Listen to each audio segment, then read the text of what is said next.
Some people just know they could save hundreds on car insurance by checking Allstate first. Like, to check the date of the big game first before you accidentally buy tickets on your 20th wedding anniversary and have to spend the next 20 years of your marriage making up for it. Yeah, checking first is smart. So check Allstate first for a quote that could save you hundreds. You're in good hands with Allstate. Savings vary. Terms apply. Allstate Fire and Casualty Insurance Company and Affiliates, Northbrook, Illinois. You go into your shower feeling... But as soon as you reach for the Irish Spring, your day immediately gets better. That crisp, fresh, unmistakable Irish Spring scent zings your brain and awakens your senses. So when you finally emerge from the shower, 37 minutes later, because you pay the water bill so you can stay in there as long as you want, you're ready to take on the day.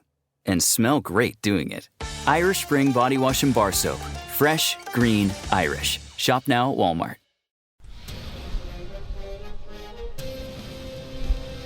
It's time for a Big Blue Kickoff Live. Nobody can ever tell you that you couldn't do it because you did. On Giants.com. You know what I saw? New York Giant Prime. And the Giants mobile app. 17-14 is the final. One touchdown, we are world champions. Believe it, and it will happen. Part of the Giants Podcast Network. Let's go out there like a bunch of crazy dogs. Have some fun.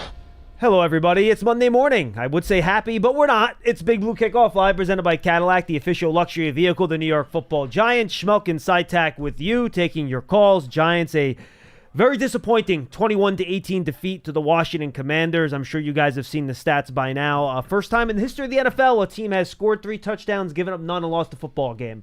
So, needless to say, a frustrating loss for the Giants. Mr. Citak, how are you, sir? I've been better. Yes, I think that's a good way to put it. All right, we're going to hit on a few things, and then we're going to be Giants therapy session today. We'll let you guys call in. You can make your points. Probably not going to argue with a whole lot of you. We'll let you go, and we'll take as many calls as we can. But I want to hit on a few things. I did finish my watch through the game today. I did not finish all my advanced stats and everything. So I'll have more of that for you tomorrow when I'm on with Casillas. But we want to get through some of the basics today. All right, first things first on the kicker thing, because that's taken most of the attention over the last couple of days. If you guys think, out of an abundance of caution, they could have elevated Mikatamne, and that is, by the way, how you pronounce the last name. I've seen a lot of other names thrown out there, the way they're pronounced the last couple of days. I've just been calling him Jude. Yes, I think that's also a good way to do it. But if the flip card pronunciation is to be believed, then I'll let you take a look to see if you think I have it right or not. But I believe it is Mikatamne, and if you think he should have been activated out of an abundance of caution, I get where you're coming from. But this is not just... I talked to people here today, too. They consider Graham Gano healthy to start this game. I know he was on the injury report for a groin. He wasn't questionable for the game. He was just listed. He was considered healthy for the game. They put him out there to kick. Do you think they should have had him active as a caution? Fine. You think they maybe should have not had Gano kick off? Fine. I get where you're coming from. I get it, okay? But the Giants considered him a healthy player for this game. And I think that's where the disconnect is coming with a lot of the questions. Even though he's listed with a groin, he kicked the ball well in pregame warmups. We heard from Graham Gano after the game. We played it on the radio on FAN in the postgame yesterday. They thought he was a healthy player. They believed the hamstring was unrelated to the groin that he suffered on the opening kickoff. How about you don't give up a 100-yard kickoff return? How about that, by the way? And that hold had nothing to do with it, by the way. It was away from the play. He would have returned it whether the hold was there or not. So I get it. If you want to call and talk about that, you can. But this is a medical deal. We don't know what Gano said to the trainers, what the trainer said to Dable, what that conversation was like. So it's hard for me to really comment on it either way. So you're going to have your opinion. That's fine. But they felt Gano was a healthy player. If you have a healthy kicker, you do not activate a second kicker. And I think that's the way they looked at it. Yeah, I mean, look, I'm not a doctor. You're not a doctor. My dad's a doctor, but that hey, let's get him on the line. Doesn't do much. Let's get him on the line. But the groin and hamstring, like, those are two different injuries. And look, they're two separate areas. And we know biomechanically one could be related to the other, but look, guys play with little things all the time. Yeah, look, like, is there a chance, like, because his groin wasn't 100% that, like, he was favoring, the other leg maybe a tiny bit more? Like, yeah, that is possible. Again, I'm not a doctor. I don't know, but Graham Gano has been in this league for how many years now? 15-ish years. And he told, he seemed to tell the coaching staff, I'm good to go after his warmups. And so this whole situation occurred because of a play that frankly barely ever happens. You don't see many kick returns for touchdowns, even though it got called back. Well, you might have more now with the new kickoff rule, but That's yes. true, but it's still, that is a play that more often than not does not happen. It's sort of similar, to it brought me back to what happened to Andrew Thomas in week 1 last year. I said that on the post-game When- show last night. When he was you have an offensive lineman who does not typically sprint the length of a field running after a guy that blocked a field goal. Like, this sort of felt like a similar situation. If that, if the kick coverage is able to tackle Austin Eckler at Washington's 30-yard line, frankly, this storyline does not exist today. A 41-year-old kicker should not be sprinting down the field. That's what happens. If you're a 41-year-old man and you start to sprint full speed, you know what happens? You pull your hamstring. And odds are it would have happened even without the prior groin injury. But again, if you guys are upset about that, I understand where you're coming from. Matt understands where you're coming from. We get the argument. If you want to call and talk about it, we can. I'm not going to go back and forth with you on it because, again, we're not privy to those medical conversations before the game. So if you want to call them in, that's great. We're not going to argue with you now, okay? Just giving you what the perspective is coming from the Giants side of things heading into the game. Now, I don't even think that was the reason the Giants lost the game. Nope. Because if you have a healthy field goal kicker, and I'll take you through this very quickly, all right, you lost 3 points because of the missed extra point and the two two-point conversions, right? Well, the Giants had a 4th and 4 at their own 30-yard line on their 3rd touchdown drive of the game. If they have a healthy kicker, they're kicking a field goal. They're not going for it, all right? So if you add those 3 points, and then you add the 2 extra points you missed, but you take away 4 points for the touchdown, you're really only gaining a net 2 points out of it. All right? So you still only have 20 points and you lose 21-20 instead of 21-18. So in the end, to me, the kicker thing isn't what decided this game because you're going to play that 3rd scoring drive differently. If you have the healthy kicker, you're going to try to kick that field goal instead of going for it on that, 4th and 4. I think it was from the 31-yard line or something like that. All right? Guys, this was a defensive issue. You cannot allow a Washington Commanders team to score on every single one of their drives. The Giants did not force a punt. The Giants did not force a turnover. The Commanders scored every single time. And yes, was the red zone defense good? Sure. Do you know what? One reason was the red zone defense was good? The Commanders committed 4 procedural penalties in the red zone. You know what the Giants defense had nothing to do with? 4, I think 3 of them were false start penalties and 1 was an offensive hold. The offensive hold they had something to do with, but the 3 false start penalties they didn't. So, you cannot. The offense only had 7 possessions, Matt, because the Commanders held the ball for 38 and a half minutes during the game. This, to me, 10 times out of 10, the first issue with this game, and if you heard from the defensive players after the game, which you heard from on our post-game show, they know it. They were not happy after the game. You cannot allow the other team to score on every possession they have, even if they're just field goals, and control the ball for almost 40 minutes. You're not going to win if that happens. Yeah. So in our weekly article on Giants.com, Cover 3, we talk about our takeaways, and which will be published this afternoon, but I focus on the defense, the good and the bad, with mostly the bad, or at least starting with the bad, which was the run defense, which has been sort of the Achilles heel of the defense for the last however many years. Gave up 215 rushing yards. When you allow the opponent to run for over 200 yards and average over 6 yards per carry, it doesn't matter whether or not you have a kicker, it's going to be very difficult to win that game. Because when a team is able to run that successfully, they're just going to dominate the time of possession. Like, unless you're scoring on, big splash plays from 50, 60 yards out, chances are you're not going to win that game. It's really tough to do. Brian Robinson, who is a solid NFL running back, had the best game of his career, both in total rushing yards and rushing yards per carry. Austin Eckler, who in week 1 looked like, a 30-year-old running back towards the end of his career, averaged nearly 5 yards per carry. And then when you add in Jaden Daniels' 44 yards on the ground, you get to 215, with each of those 3 players averaging, I believe Robinson was almost 7 yards per carry. Yep. Or he was 7.8. Eckler was 4.8. And Jaden Daniels, which the quarterback running is a different story, but 4.4. So that adds up to 6.1 yards per carry and over 200 yards on the ground. It's going to be really difficult to win any sort of game when your defense is on the field for that long and just kind of getting gashed by the opponent's run game. And this wasn't, to your point, and we'll talk about the scrambling in a second, this wasn't built on Jaden Daniels' scrambles. He had 20, about 30, I think, scramble yards in the game, which is obviously you don't want to have any, but that's not a backbreaker.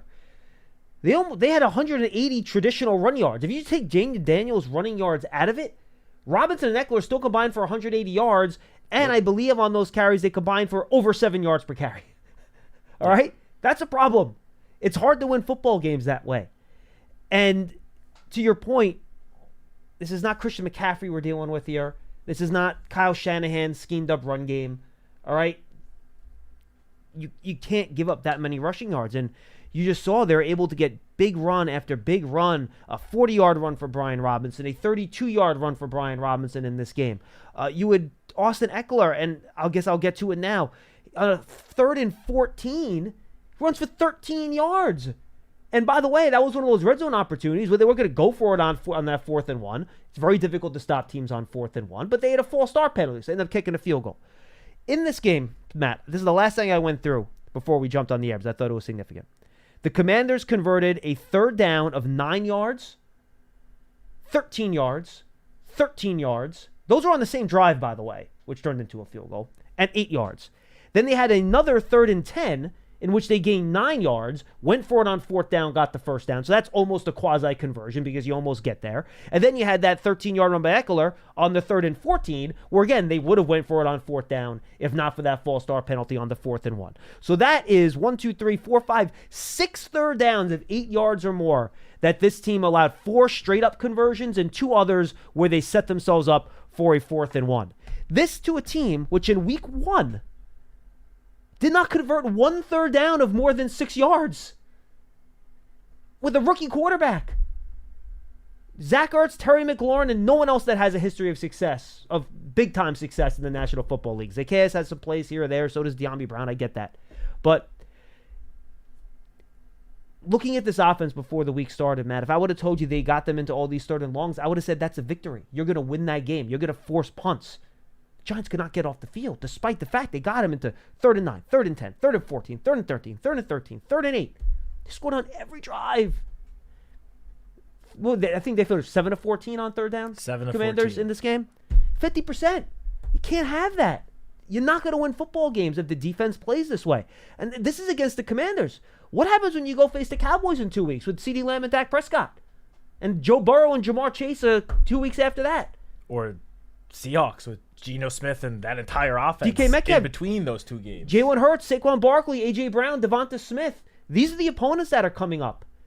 And look, this is the type of game, now I would have thought it would have been against a little bit of a better opponent, that I thought the Giants would play more of this year. I thought the offense would be a little bit better, and we'll get to that, but the defense would be kind of the issue that you're dealing with. Week 1 didn't go that way. Now, I think we have to rethink week 1 of given how the Vikings played against the 49ers this week. Played a hell of a game. They kind of whooped them a little bit, to be honest with you. They led that entire game. They played really well. So maybe the Vikings are better than we thought. But the defense, it's a new system. They're extremely young. But you have to be a little bit better than you were on Sunday. Yeah, look, there's no doubt about it. And, we spoke, throughout the offseason, even in training camp, a lot of our conversations were about, who's going to win that spot next to Dexter Lawrence on the defensive line. And, the fact that we were talking about it so much and, so late into camp, maybe that, that was like an indication of there is not someone that's going to rise to the occasion like we've seen some of the guys the last couple of years play that spot next to Dexter Lawrence. And, through the first 2 games that, seems to be the case. The run defense has struggled to slow down these opposing running backs. Brian Robinson, Austin Eckler, Aaron Jones last week. I mean, these are 3 guys that, they're not no ones, obviously, but these aren't, top tier running backs in 2024 in the NFL. And, the run D is, right now, it's struggling, which Shane Bowen, one of his biggest attributes when he was with the Titans was the rushing defense. The rushing and the red zone defense were his 2 biggest strengths. And now we've seen the red zone defense. We've gotten a glimpse into that, which is an encouraging sign. But the rush D it just sort of looks similar to what we've seen the last couple of years, which, especially given the schedule the Giants have coming up, that it's going to cause more problems. And when you see that happen, and again, it's just 2 games, so I want to give it more time before you make this For sure. definitive call. But when you see in 2 completely different systems that are coached very differently, the run defense is the same, that means it's probably not a coaching issue. Yeah. If you take the same players, you put them in 2 completely different systems, and the results are the same. And for the large part, besides the addition of Brian Burns, and he was not a problem in the running game, by the way, rewatching the tape today, he was fine. You point at the personnel, right? And some of those big gash runs were when Dexter Lawrence was not on the field, by the way.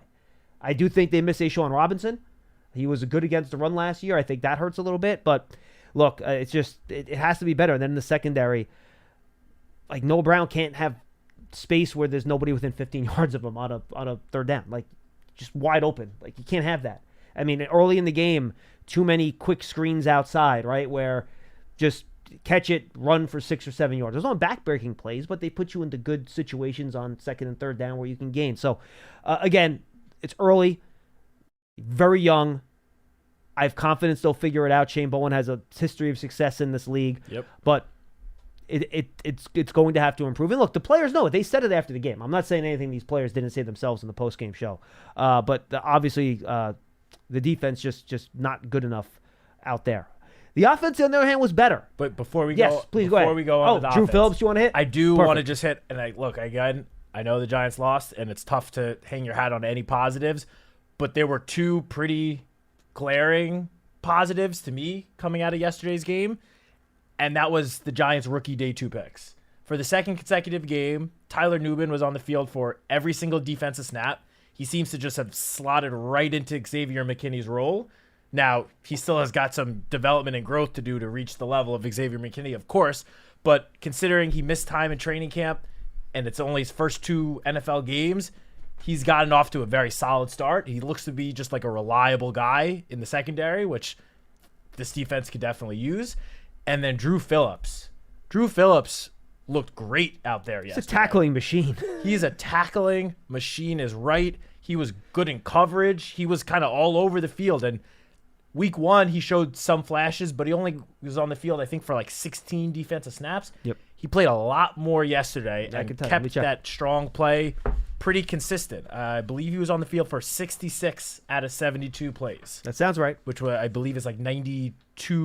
I think I saw that earlier. So was given a lot more opportunity yesterday's game, and he took full advantage of it.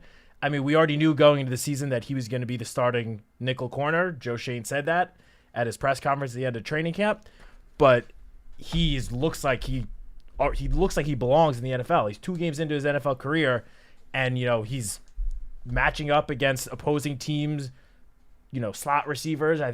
He had some coverage, not a lot, but some snaps on Terry McLaurin yesterday, a handful. Just overall, I think he gave up 2 or 3 receptions for like 13 yards all game. Yeah, he wasn't targeted a bunch in the passing game, but I thought his play against the run was phenomenal. He was willing to run fit inside, outside. He played he was one of the guys that did play 1 or 2 of those wide receiver screens pretty well. He crashed down on those, actually had a couple tackles for loss on those plays. He crashed down, had a sack on a scramble by Jaden Daniels on a play too. Yep. So yeah, I'm with you. I should have brought that up. Drew Phillips, 2 tackles for loss. Yeah, you have to be very happy with how he played. I think so. I saw this on Next Gen Stats. Through the first 2 games, he's given up 5 receptions for 26 yards. That's pretty good. Along with some very strong play in the run game, good tackling. So again, not going to focus too much on positives, but those 2 day 2 picks so far, the returns are looking great. Yeah, look, and I think the offense played pretty well too, to be quite honest with you. The point totals were held back by just having those 7 possessions. They're NFL games, folks. You get 7 possessions and a half, Yep. let alone an entire game. So in those 7 possessions, they had 3 touchdowns. They had 2 punts. They had 1 possession ended by that Devin Singletary fumble, which is a shame because he played really well. 10 forced missed tackles according to Pro Football Focus, over 70 yards after contact. Played a really nice game. That fumble was a killer. In a game where your defense wasn't getting the stops you needed, you have to take advantage of every drive that you have, and that ended one of those drives for the for the Giants. And then, of course, you had the Malik Neighbors drop on the sideline, which is a shame because otherwise he had an unbelievable game, 10 catches, more than 120 yards, a touchdown. Daniel Jones quickly figured out, all right, if he's one-on-one, I'm going to him. I do not care. And it's not a bad strategy, given all the yards after the catch he garnered in that game. So, again, I thought the offense was efficient. Was it perfect? No. I mentioned the Singletary fumble. There was a 3-and-out where I thought Daniel was a little errant on a couple passes. He was late on some throws, even when he completed them, but he was so much better than week 1. I thought he was much more accurate. You could tell the footwork and stuff like that was so much better in terms of that solid base we talked about at the end of last week in the media avails that he had. He was accurate with his balls. Neighbors, again, played really well, except for that drop, which, good for him. He stood in front of the media and took the heat for it. Let down my teammates. Very mature reaction to that play by Neighbors at the end of the game. So, for me, Citak, the offense, was I, blown away? This is the best offense I've ever seen. No, but they were certainly good enough to win the ball game. Yeah, so a few points I want to hit on. I want to start with Malik Neighbors. On the field, obviously, the production was through the roof. He looked great. Obviously, he had the drop, which ended up being a costly drop. But prior to that play, you could easily see why the Giants took him with the 6th overall pick, why some people had him as the number 1 receiver in the entire draft over Marvin Harrison. He was just electric. Who also had a pretty good game yesterday, by the way. He did. Once Malik Neighbors got the ball in his hands, though, look out. Yep. Look out. And so he was great. But the thing that impressed me more than anything he did on the field, and you mentioned this, was how he handled himself in the locker room after the game. He did not care that he had 10 receptions for, 127 yards, a touchdown. Youngest player ever with 10 receptions, 100 yards, and a touchdown. Youngest player ever, 21 years and however many days. He didn't want to talk about any of that. All he could focus on was the drop. And he took full accountability for it, said, this is on me. I let the veterans down. I can't, he said, I can't believe I did this to Dex, to Burns, to Isaiah Simmons. I let my team down.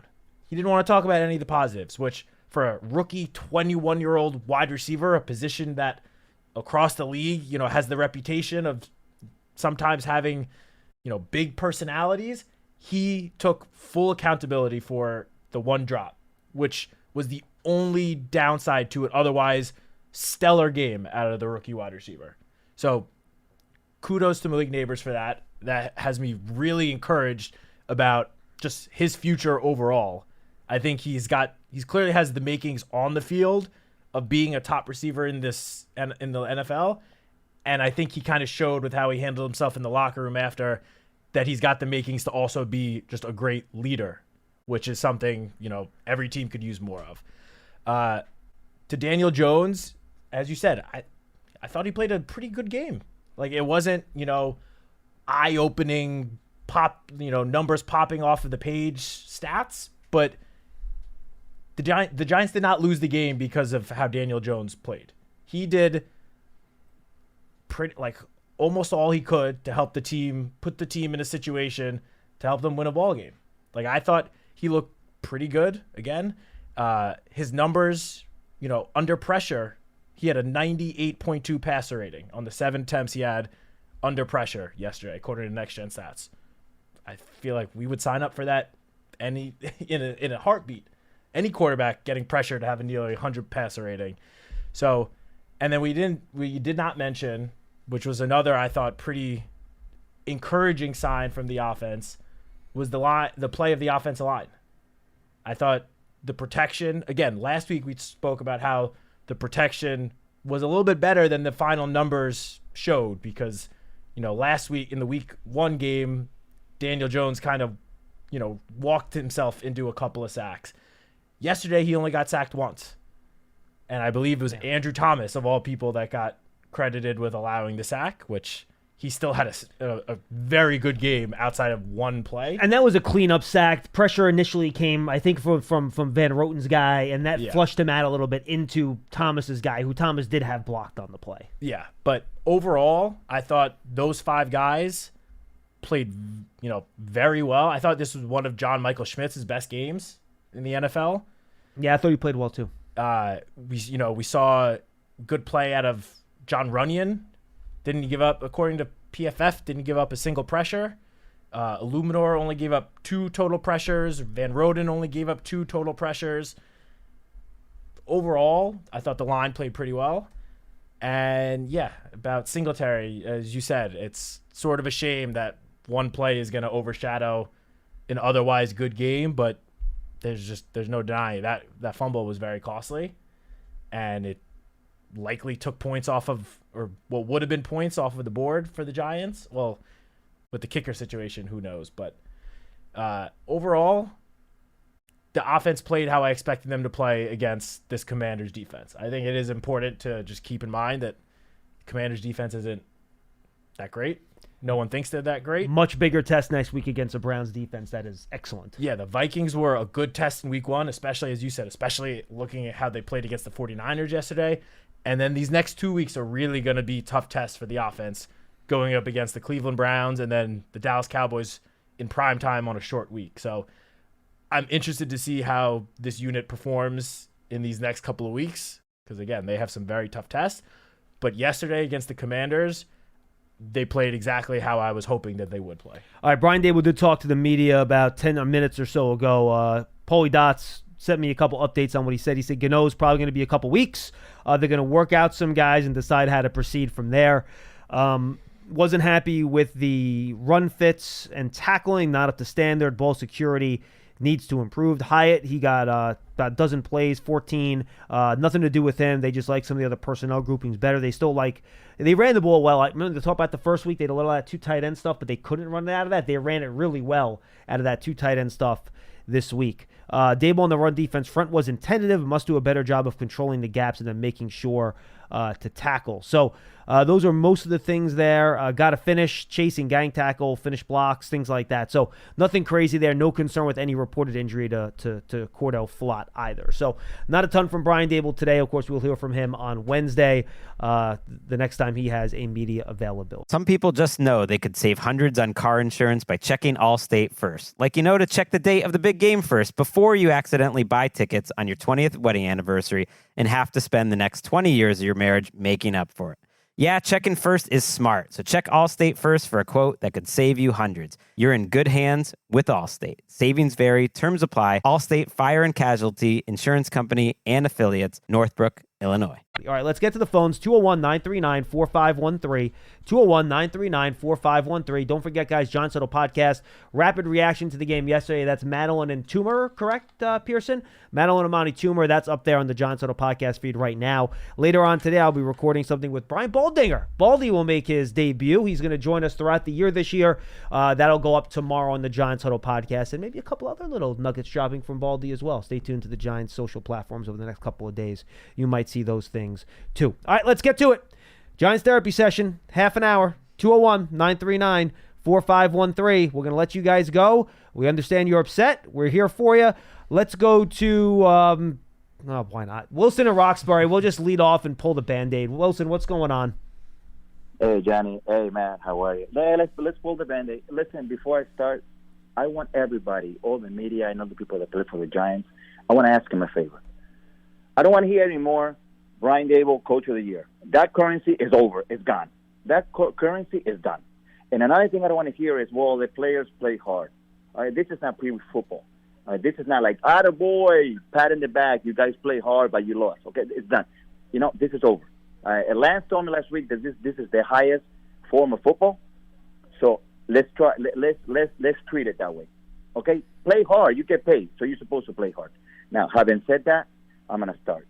You know what deja vu is for us Giant fans, Johnny and Matt? Deja vu is what we are going through right now. We are reliving the Joe Judge's years. Horrendously coached team, unprepared. Can't get a stop if their life depends on it. When Malik Neighbors dropped a pass, you could turn off the TV because you knew it was going to happen. They were going to run down their throat. They were going to hit a pass with a wide open receiver, and they were going to kick a field and win the game. It was like if another Giants fan tells you otherwise, they're lying to you. Wilson, just one question. What particularly about this? No, it's okay. What particularly about this game made you use the word unprepared? Because I think there are a lot of fair criticisms. I'm not sure I would use unprepared necessarily. Well, When a team punches you in the mouth over and over and over, that means you're not prepared because you knew that they were going to do that. Johnny, listen. You can tell me, okay, so you don't want to use unprepared? Okay, let's not use unprepared. Horrendously coached team can't get a stop. His life depends on it. They have no identity. The Giants, we have no hope, Johnny. After 2 games, we have no hope as Giants fans. I mean, come on, man. I mean, this is crazy. And then I gotta. I don't want to bring the kicking or anything. I don't care. Things could happen. But when I have to find out today that the kicker was compromised, and then for some crazy reason they only have 52 players when they can have 53, it's crazy to me. I'm gonna give you 4 games yesterday against the Jets, against Buffalo last year, against the Rams, all games that only the Giants lose. It's crazy. I'm just gonna end up with this, and I'm not gonna say it anymore because it's we are looking at 0-6, 0-7, and it doesn't make a difference. 0-2, 0-3, 0-7. The season's over. So I'm just gonna say this: if John Mara has any common sense left in him at all, he'll make a phone call to Bill Belichick. Not tomorrow, not next week, not at the end of the season. Today, because Brian Dable looks like a dead man walking. Did you see him on the podium? He looked like the same guy I see there every week, Wilson. Honestly, he looked like the same guy that's there every week to me. Let me ask you something. Yes. So when somebody asks this guy, well, are you worried about your job? He actually gets upset and looks at the guy like, oh, are you asking me that question to me? The only reason why he has a job is because John Mara is the owner. That's the only reason. Another guy would have got rid of him. He's 6-20-1, Johnny. And listen, thanks, guys. Have a good day because I'm going over and over, and it's what it is. We have no hope after 2 games. If another Giant fan tells you otherwise, they're lying to you. And Danny, thank you for letting me vent. I'm sorry. I'm sorry if I got a little upset. You know, I love you. I love Matt, and I'm sorry. If it's okay, Wilson. None of us are happy. Thank you for the call. We appreciate it. It's okay. We obviously don't agree with you on the head coach. That's fine, but we're here to let you vent. I don't have anything to even say about that. Do you, Citak? I don't want to speak for Coach Dable, but if I had to guess, I think maybe some of the, frustration with that one question in particular is because, you and I are here every day. It's week 2. Week 2 just ended. That's not the first time since training camp started that Brian Dable has been asked that question. He's been asked it multiple times. So in the heat of the moment, obviously, with a disappointing loss, I think that may be why he showed a little more frustration than he normally would. And it wasn't even verbal frustration. It was, you're judging a look, per se. But again, it's September. Yesterday was September 15th, and that was far from the first time he had received that question in less than 2 months. So I think that might have played just a little bit into his frustration. Again, total guess. I don't want to speak for Coach, but just my 2 cents. It is what it is. Look, it's New York. It's the media. It is what it is. I don't even know what to say about it. All right, let's go to James in Georgia. He's up next. Hi, James. Hey, what's going on, guys? What's going on, Matt, Pearson, Johnny? Hey, James. So, while we're laying back on the old proverbial couch here, I got a couple of things, got a couple of puns just to sum up the game. It's always hard following Wilson sometimes, but I try my best. Just to touch on what he says, if somebody says to me, you, or anybody has a job, are you worried about losing your job? If your answer is, yeah, these guys are going to get me fired, you're pretty much walking. No, James, you're right. There is no good answer to that other than just saying, no, I'm not worried about that. There is no other way to answer that question. That you're right about. We're going to fight. We're going to dig our way through this hole that we just dug ourselves in. That's right. The only answer to that question. Correct. And to use a couple of puns, because we have our chat line with my family and all, and during the game, my brother said this wasn't a defensive problem. Y'all hit on all the points I was pretty much going to go to before y'all brought us on. But the defense couldn't stop a nosebleed with a tampon. Michael McFadden, he has speed, but he can't tackle a fishing pole.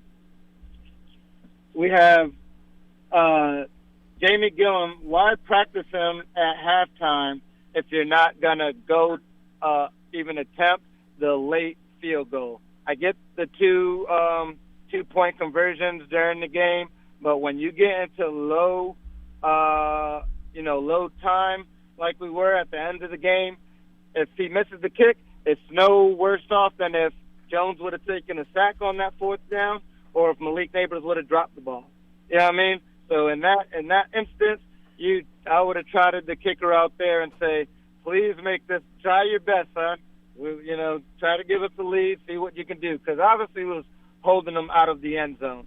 And, so the 3 points, if they had kicked it and kicked it off and given them a longer, if we make that a field goal there and give them a longer field, you never know what the time looks like if they even have time to kick the game tying field goal. You know what I mean? The whole flow of the game is different. And if you have Gillum practicing at halftime to make field goals, and they said he did make a 50-yarder while he was practicing, why go through the contingency of it all to when you get in spooky time just to let it all go? I didn't get a chance to call in last week. I was going to call in Friday or whatnot, but everybody's, saying we're seeing our offensive line projection that we thought we were going to have. My feeling is we need Evan Neal back, and Van Roten needs to be coming off the bench. He had a horrendous game last week. Everybody played better this week, and that would be what we wanted. What our O-line was supposed to be with Evan Neal. Probably still not 100%. I don't know that. We don't. James, know I'll that. say this, James, real quick, and appreciate the call. I want to try to get as many people as I can here. I will not change my offensive line configuration a week after the Giants literally played their best game I've seen them play in the offensive line in about 5 years. Agreed. It's literally the best I've seen that group play as a unit in like half a decade. I'm not moving guys out. Yes, did Van Roten give up 3 pressures? Yes. I don't care. Why would you mess with that after what they did against the Commanders in that game? With all the running room they created for Singletary and all the room. When's the last time you saw Daniel Jones have a chance to drop back and actually set his feet, balance, and throw a 15-yard out? He did it 3 times yesterday. Once after he looked at one side of the field and came back to the weak side.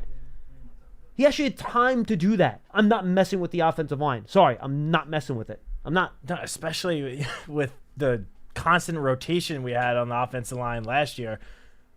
The first 2 games, you've had all 5 offensive linemen play every single snap. And they showed improvements from week 1 to week 2.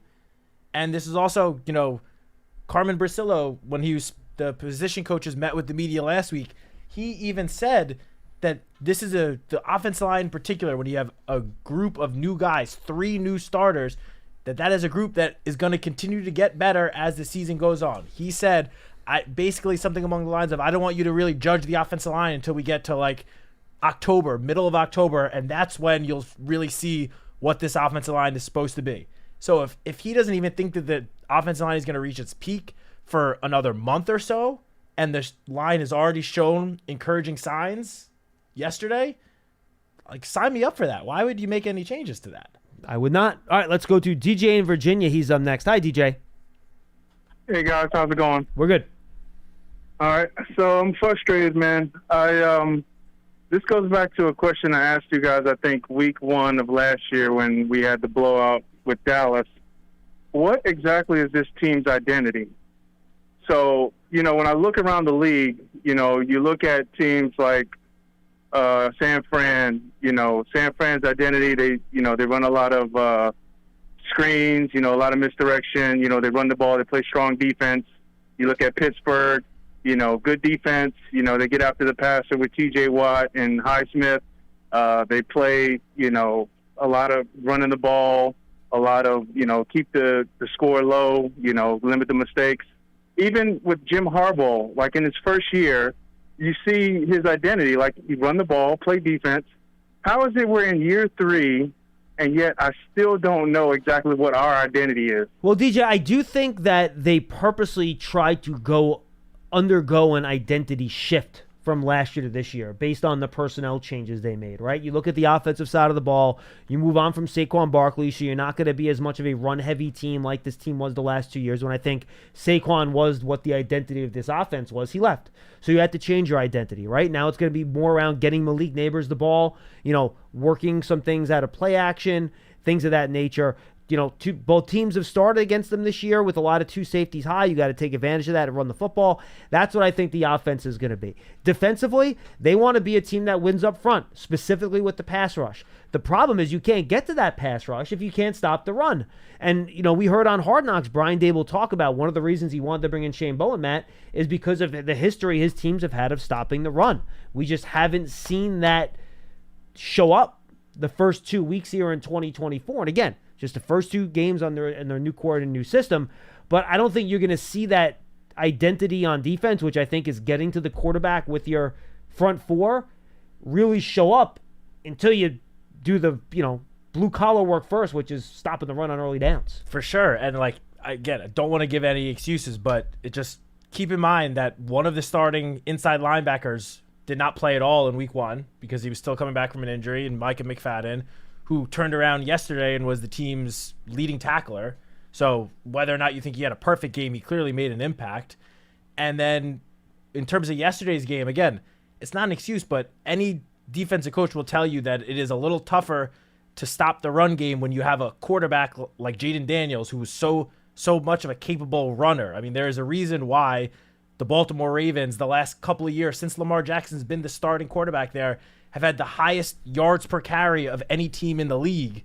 It's because when you have a quarterback that can tuck it himself and run, 30 yards in an instant, like Lamar, like Jaden Daniels, it opens up running lanes for your running back. So again, I don't want to give that as an excuse, but with one of your inside linebackers missing in week 1 and then the matchup against the Jaden Daniels led run game in week 2, I feel like those 2 things might have played big roles in the run defense getting off to such a slow start. Yeah, so basically we basically don't have anything we can hang our hats on, is what you're saying. We don't do anything really well. Like, what do we do really well? On defense right now, not a whole lot. No, look, look, DJ, I look, we're not going to lie. The defense the first 2 weeks has not been good. Right. So this also goes back to something I was talking to Paulie and Howard about. Colin Coward was talking about building your team and how he felt like Joe Shane might have been doing it wrong because his philosophy is your GM is supposed to build the team in his image the way he wants, and he feels like our GM is doing it where he wants to ask the coordinators what they want and the type of players, which I understand to a certain extent. But, when you look at it last year, we had Wink Martindale. So if you bring in the kind of guys Wink Martindale wants, but then Wink Martindale leaves, now you have Bowen. Now you have Wink Martindale's players trying to run Bowen's scheme. But DJ, my question for you is that Bobby Okereke played in a scheme in Indianapolis that was very similar to what Shane Bowen uses. It was a zone-based type of scheme. It was the same type of scheme, so he fits. Dexter Lawrence fits in any scheme. Kayvon Thibodeau and Brian Burns are edge players. They're going to fit in any scheme. I don't think there are that many ill-fitting pieces. Do you think any particular pieces on this defense that play a ton of snaps are ill-fitting? Well, let's say the secondary, for instance. The secondary, a lot of the guys that Wink loved are press man corners, right? Bowen's defense is a lot of zone coverage, right? Am I not mistaken? That's fair. So we're going to have press man corners that are trying to run zone? Well, I think they believe, and they were asked this question in the offseason. Appreciate the call, by the way, DJ. Good points. That they did not draft Deonte Banks thinking he can only play man. They drafted understanding that he's a scheme diverse corner, I guess I'll use that phrase, that he can do more than just play that spot. So they do not believe the guys that they have on this roster are guys that can only play one scheme. We'll see as the season goes along if they show some improvement. If not, then they'll have to look at that in the offseason. We'll have to figure that out. And we knew corner was going to be a question here. Like going in, that second quarterback spot, whether you're playing man or zone, There wasn't a guy at that second cornerback spot that has any long track record of success in the National Football League. No, outside of Adoree Jackson, who's clearly still being ramped up. Who's the late ad? Just started practicing, less than 2 weeks ago. But, Right. In his limited snaps, he actually did play well yesterday. And, I think as he continues to get in better football shape, we might start seeing him on the field more. But to his point, bringing up Colin Cowherd, what he said, I'd have to strongly disagree with that. When you have a GM that hires coaching staff, and then says, these are the players, make them work, that is how, A, you get friction between the front office and coaching staff. And B, that's how you get in situations where you're trying to, jam a square peg into a round hole. Like, I don't agree with that philosophy at all. I think you need collaboration between the front office and a coaching staff to figure out the best pieces for the roster. I feel like that's a pretty easy given. Yeah, and I think that's what GMs do. They consult with their coaching staff, and they try to figure out where these guys work. And I thought Shane Bowen, for example, he used Jason Pinnock a lot as a blitzer in that game yesterday, and that's something that he did well in the Wing Martindale. So I think he's trying to use these players in spots where he thinks they can be effective. And it's just a matter of these guys figuring things out and hopefully improving as the year goes along. Some people just know they could save hundreds on car insurance by checking Allstate first. Like to check the date of the big game first before you accidentally buy tickets on your 20th wedding anniversary and have to spend the next 20 years of your marriage making up for it. Yeah, checking first is smart, so check Allstate first for a quote that could save you hundreds. You're in good hands with Allstate. Savings vary, terms apply. Allstate Fire and Casualty Insurance Company and Affiliates, Northbrook, Illinois. 201-939-4513. Let's go to David in Michigan next, Pearson. David, what's going on? Hey, guys. I went a little ballistic on Twitter yesterday, I have to admit. Yes, I saw that, David. And this morning you were pretty upset, too. I was. And I guess the reason is this.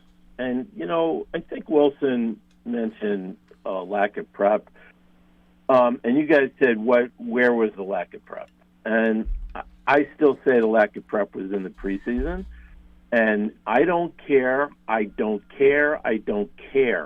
if Sean and Daboll don't believe in giving starters an adequate amount of reps in preseason. Because you know who's on my side on this besides Paul? Carl Banks, Lawrence Taylor, Howard Cross. They're all in our corner about giving players adequate and sufficient reps in preseason. And I don't know if Bowen's defense is any good or not, because it's a new defense. There's a lot of new players. It takes time, I get it, for a new defense to take hold and be, and look like something. I get that. But besides the really crappy preseason prep that Sean and Daboll signed up for, the other thing here is that this situation with Gano, it's not bad luck. And I really am pissed off about Daboll's comment, well, I'm not a doctor. This was a conspiracy of incompetence between Sean, Daboll, and the vaunted Ronnie Barnes and Gano. This was a situation that never should have been allowed to develop for a regular season, real game, against an opponent. How is this a conspiracy, David? A conspiracy of incompetence. It means that all four of them had to be incompetent at the same time for this situation to develop yesterday. And I never want to see Graham Gano in a Giant uniform. David, never. Just one question. Just one question.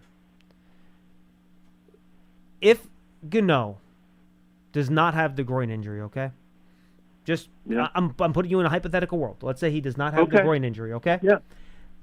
Would you have been shocked if on a kickoff return he's running full speed after a returner and he pulls his hamstring? Would that surprise you in the least bit? Okay, two things on that. No, just answer my question, yes or no. Well, I can only answer because the premise of your question is kind of difficult for me because I want to say two things about his. he did have a groin problem. Okay? Yes, he did. Okay, so he did have a groin. We don't need a hypothetical. I'll be honest with you. No, but Dave, remember, with that groin problem, he wasn't even listed on the injury report as being questionable for the game.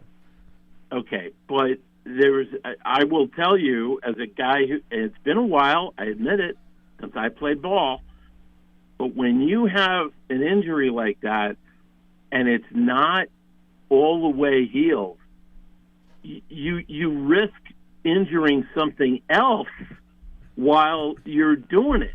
And by the way, the kicker, a 36-year-old kicker, I don't want my 36-year-old kicker facing down somebody on a play to potentially make a tackle. I would rather lose the game than lose my kicker, who is my pipeline to scoring points, right? We have a very iffy offense. We need a reliable, good kicker, week in, week out.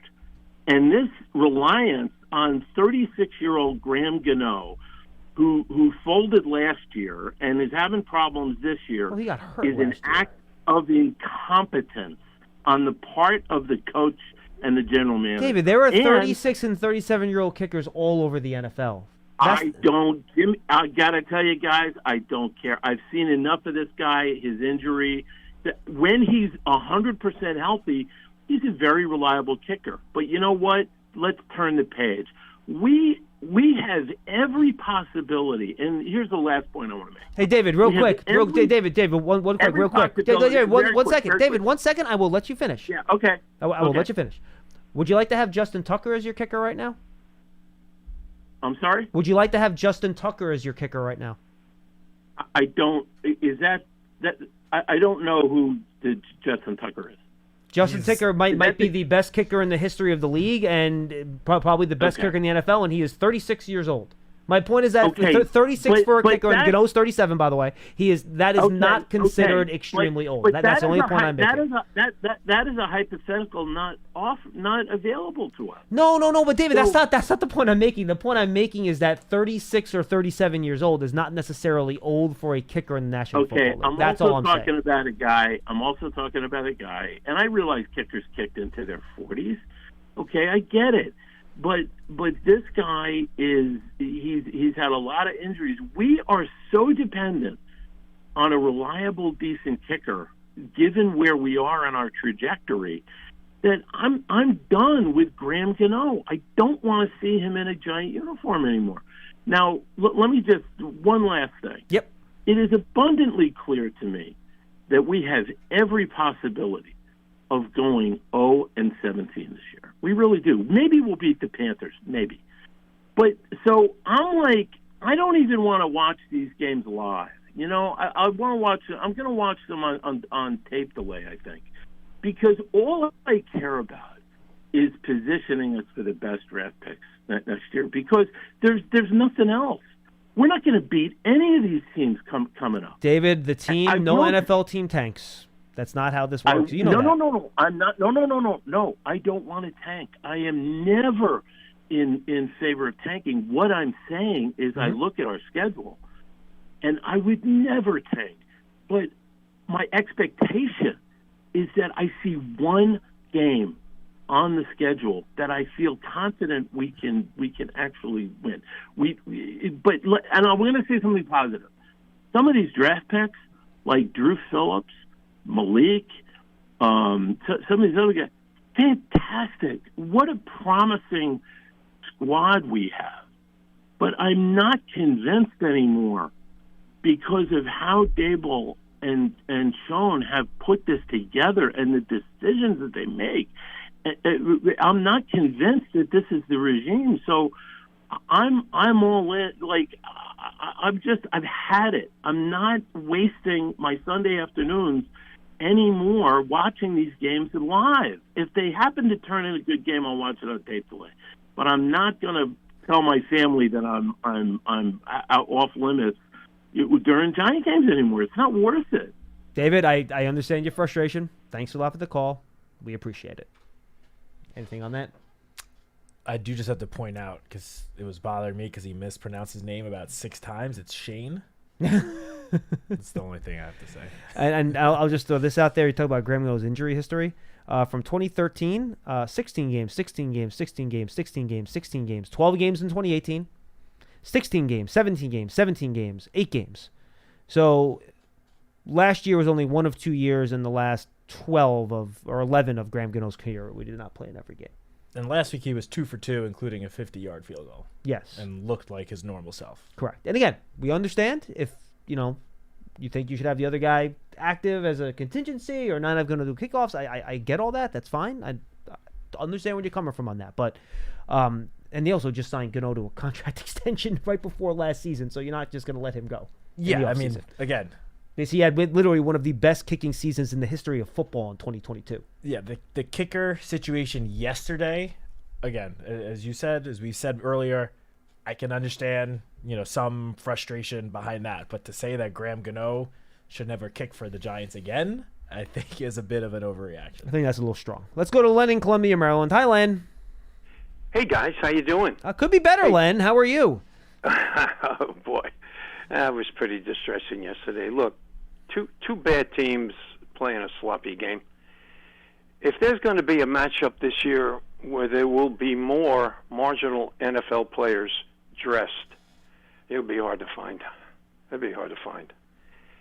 These rosters are really depleted, both of them. Hey, who was the holder on the first? Was it Luck? Yeah, Drew Lock. And you know what, Len, I'm actually brought that up, because I mentioned this on the postgame last night. Not only do you have the backup holder in Drew Lock, he has to hold for correct. Yeah. He has to hold for a lefty kicker. I know. I haven't looked at Drew Lock's holding history. I tried to find it. I don't know how to look that up. I got to be honest with you. My guess is that he's probably never in his entire life held for a lefty kicker. So that's another part of the operation that you have to worry about too. Yeah. I would guess you're right. Back on the Gano thing for a second. It just turned out badly. I mean, the guy, the trainers tell you he can kick. What are you going to do? The guy wants to kick. Gano wants to play. Well, and that's the thing. Like, if the trainers tell you he's healthy and he's good, and again, I understand being cautious and having the other guy. I understand that point. That's fine. But to say that there's no bad luck involved here, that on the day that the guy has a cranky groin but he's good enough to kick, you allow the guy to go 100 yards and he's in a chase position and running full speed? No. Yeah. There's some bad luck there. That is some bad luck, okay? I'm sorry. It is just is. Yeah. But let's just for a second, John, just as a coach, just to cover yourself in this situation. He did have something wrong with his groin earlier in the week, Thursday, Friday, okay? Who did you dress yesterday? And let me stop there and say, Basham was inactive yesterday, but we elevated 2 linebackers, all right? Fox and Summers. For what reason? Special teams. I believe both of them played double-digit special team snaps, if I'm not mistaken. Special teams coverage. Okay. And we're probably on the field for that opening kickoff? I would imagine they probably were, yes. I have not looked at it, Len, but I imagine they probably were. All right. So what did we gain? So I can tell you, just real quick, Len. Len, real fast. Would have dressing 1 been so terrible? Well, Len, real fast. Just Fox played 19 special team snaps. Summers played 13, and Whitley played. Ben Whitley would be the other guy you could talk about, too. He was the last edge rusher on. He played 20 special team snaps. So those 3 guys were core special teamers. If you want to pick out one guy, maybe Jordan Riley. He only played 3 defensive snaps and 5 special team snaps. All right. Well, but let's go back to the core special teamers. Right. What's Boogie doing on the roster? You probably see him as a guy that will help you as an edge player, but they probably don't see him as a special teams player. So we didn't need him yesterday because we trusted that Burns and Thibodeau would be okay. And Ojulari would be your 3 primary edge guys, and you wouldn't need them on the field on defense. Okay. Correct. Yes. I hope you're starting to get my drift with this. And with the third string nose tackle, that was so critical. Len. To your point, if that's the argument people are making, as a caution, having the guy there as a just in case, I get it. That's the thing I'm having. That's the thing. I get it. You just kick it. You kick it in the end zone. What he's known for is the strong leg, right? Right. At Rutgers, that's what he did. Right. He wasn't even the star. Let's not make the guy out to be, he's going to make field goals. He's going to make every Yeah, field goal. and Len, by the way, career, you make a really good point there. For people that don't realize it, he was pulled. He wasn't Rutgers' primary field goal kicker last year. Yeah, and it could be that was part of the decision. I mean, they do see him in practice. I mean, he's got that international player designation. Isn't that nice? I mean, really, it's nice to have a player like that. I'm not knocking the guy. I'm just saying that maybe that went into the decision. Yeah, because Len, I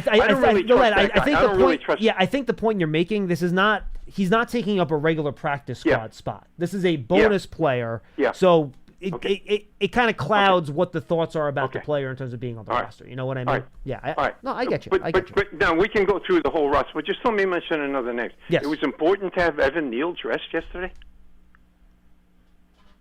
How many offensive linemen were dressed yesterday? I would honestly have to look at that. I don't know how many offensive linemen were dressed. Eight. You don't want to just have 7 offensive linemen dressed, Len. You almost have to have 8 in case you have some injuries. After what happened last year? Yeah, especially after what happened last year. That's true. Yeah, well, so you're covering yourself. Yes. I mean, you could have covered yourself with the kicker, too. That's the point I'm going to make. Totally get it.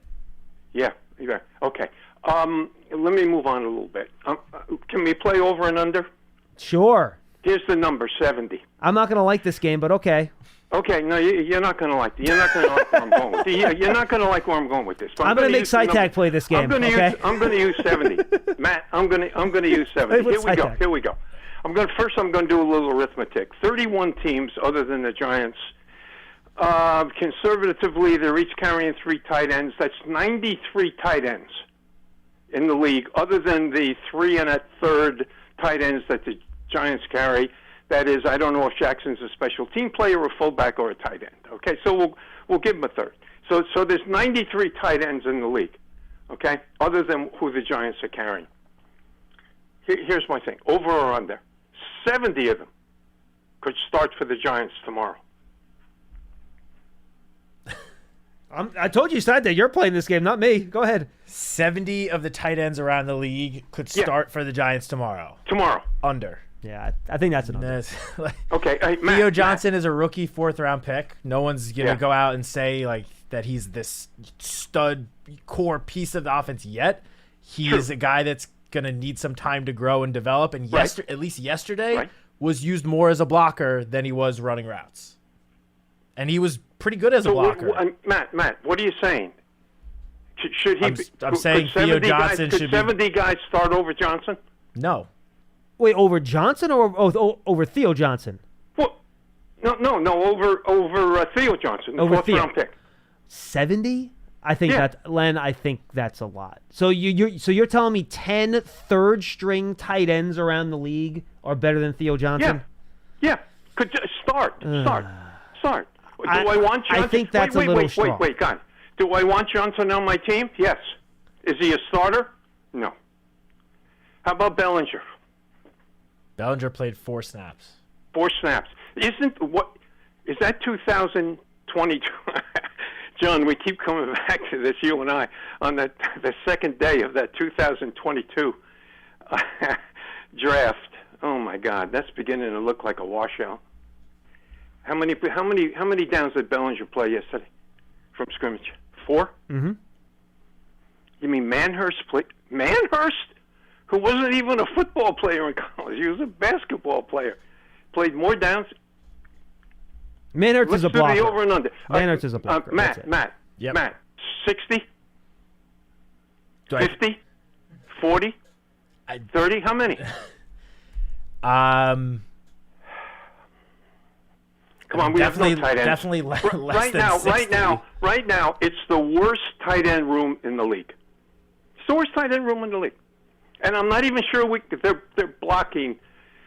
Johnson's trying. I watched him a couple of times yesterday. He's really working at it. I actually think his pass blocking yesterday was the best part of his game yesterday. I thought he did well as a pass blocker. Manhurst is a good blocker too, Len. Manhurst is known for his blocking. Well, it's why we got him.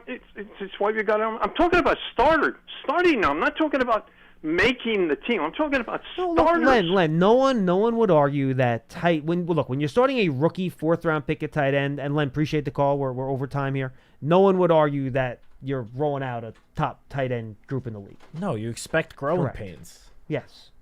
So this is pretty obvious with a rookie 4th-round pick. And you're going to have stuff that you don't. And look, a tight end didn't get targeted yesterday. I get the frustration, but to Matt's point, they were used primarily as blockers yesterday. They weren't used as much as receivers. Malik Neighbors had almost 70% of the targets. Like, he literally had the most target, or the highest target share of anyone in the last, 9 seasons. In the NFL? In the NFL. I didn't see that stat. Since, Did he really? 2016, he had the highest target share of, 69-point-something percent. Almost every throw went to him. 28 passes, 18 went to Neighbors. Quite frankly, yes, that's a lot. Given the roster that the Commanders have in their secondary, that was a smart game plan because Malik Neighbors is the best offensive weapon on this team easily, and the secondary of the Commanders, mostly their cornerbacks, are just not very good and have been gashed going back to the beginning of last season. So I'm perfectly fine with 22 targets between Malik Neighbors and Wan'Dale Robinson. I'd have to look at the tight ends around the league to give an over or under on that. I can't do that off the top of my head. I think you got to give Theo Johnson a little bit of time to develop. Correct. He's played 2 NFL games. And look, I looked at the tape, guys. Maybe there was one play where if he doesn't throw it to Neighbors, somebody broke open a little bit later on the possession. They ended up scoring a touchdown on that possession anyway, so it ended up really mattering. So I didn't get the sense that they were forcing it to Neighbors, even though he was covered. In fact, there was a play early in the game where they threw it to Wan'Dale Robinson over the middle in coverage. It got knocked away on a 3rd down, where if you give it to Neighbors on a shallow crosser in front of him, he could have caught it and ran for a 1st down. So I don't think it was a situation where they just force-fed and it didn't go well. All right, Mr. Citak. Hope you enjoyed the last 60 minutes. Not as bad as I was a little worried it would be. Nah, our callers are great, and we know you guys are frustrated. We're happy to be here. We're for frustrated too. Yes, as you can tell from our tone, nobody here is happy. I'll be back with you with Casillas tomorrow, one more round. I haven't put the towel in yet. I'm coming back for day 2 at 12:30 tomorrow. Make sure you check that out. Giants TV, free content, all of our highlights, shows, all that stuff. Download it. Apple TV, Roku, Amazon, Fire TV, Giants mobile app. Check it out. For Matthew Citak, I'm John Schmeelk. We'll see you tomorrow for another episode of Big Blue Kickoff Live presented by Cadillac, the official luxury vehicle of the New York Football Giants. Some people just know they could save hundreds on car insurance by checking Allstate first. Like to check the date of the big game first before you accidentally buy tickets on your 20th wedding anniversary and have to spend the next 20 years of your marriage making up for it. Yeah, checking first is smart. So check Allstate first for a quote that could save you hundreds. You're in good hands with Allstate. Savings vary. Terms apply. Allstate Fire and Casualty Insurance Company and Affiliates, Northbrook, Illinois. You go into your shower feeling, but as soon as you reach for the Irish Spring, your day immediately gets better. That crisp, fresh, unmistakable Irish Spring scent zings your brain and awakens your senses. So when you finally emerge from the shower, 37 minutes later, because you pay the water bill so you can stay in there as long as you want, you're ready to take on the day and smell great doing it. Irish Spring Body Wash and Bar Soap. Fresh, green, Irish. Shop now at Walmart.